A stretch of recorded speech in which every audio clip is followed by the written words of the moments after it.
Hi everyone. So this isn't going to be like my usual videos where I discuss makeup and subscription boxes. I actually wanted to do a video on Lyme's disease. Um, I am a victim of chronic Lyme's disease. I've had it for almost 2 years now. I've been on and off antibiotics for those 2 years, but a lot of people look at me and go, "Well, you look fine. You look good." And I think maybe that's why I love makeup so much because I feel like you can hide behind it and what you're feeling on the inside doesn't really leak out. I can put concealer on and look like I got 12 hours of sleep when I really got 4. Um, I have a lot of history with Lyme disease. My mother contracted it when I was a kid, and she was one of the first cases um, of Lyme kind of on Long Island. It was very tough for her to find a doctor. She had to go on IV. For 3 years, it went undetected, and because Lyme's disease tends to mimic other diseases like multiple sclerosis and rheumatoid arthritis, um, she got misdiagnosed and misdiagnosed again and again from doctor to doctor. And here's 14, 15 years later, and I had the same problems. I just wanted to do this video because I want people with Lyme to feel that they can reach out to me, that we can talk about it. We need to be able to support each other because not everyone understands what we're going through. Um, People you love and care about don't understand what you're going through. And every day is kind of like a daily battle. Um, my Lyme has been getting better, but as of right now, let's take a look. I'm on this whole thing of Flagyl, which I don't know if you Lyme diseasers out there have taken Flagyl. This thing is horrible. I'm supposed to take it 3 times a day. I'm lucky if I can get it down once a day. The aftertaste is rancid, and I can only take it with milk. But because I'm lactose intolerant, it's not real milk. I take it with lactate milk. Horrible.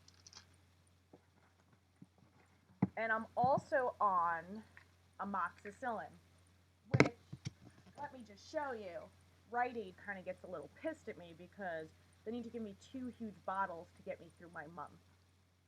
I'm on 5,000 milligrams of antibiotics a day. Well, I'm supposed to be. That's if I can get down the Flagyl. And of course, now you hear me burping. It gives me indigestion all the time. So anything I eat doesn't agree with me. Um, so I know a lot of you will probably comment and be like, "You look fine. You look good. You sound good." But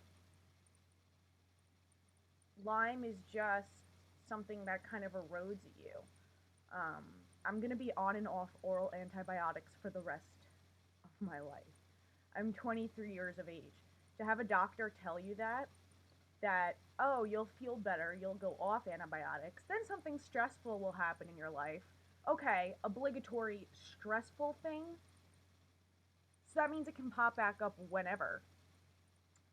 Um, and then I get all the symptoms again. That's basically what had happened to me. Last year, in June or July, I had to go off doxycycline because I got an esophageal ulcer from it. So my doctor was like, well, maybe this is a sign.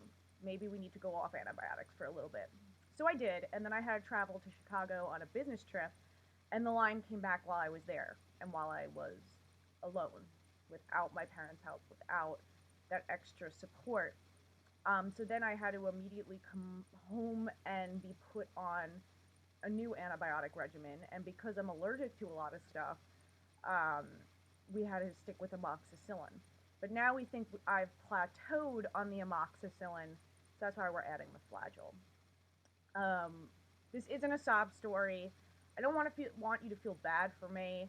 I'm really sorry if I bored you and you hate this video, but I'm a real person. I tell it like it is. I'm truthful. And this is what I'm going through.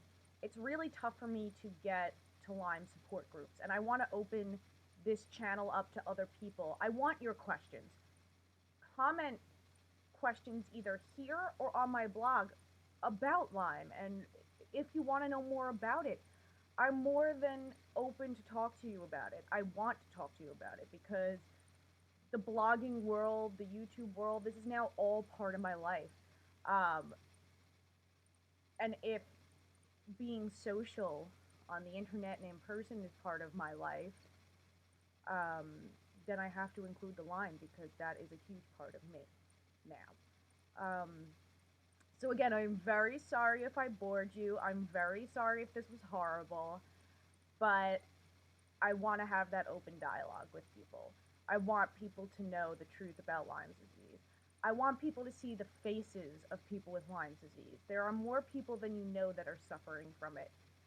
We may look fine, but we don't feel fine. And people with Lyme disease happen to be very resilient people. We're fighters. So we keep working until we can't anymore. We keep fighting. We keep going with our day-to-day lives because just like anyone who suffers from any other disease, we're not going to let the disease win. It's the number one thing. This disease will not beat me. I will keep beating it.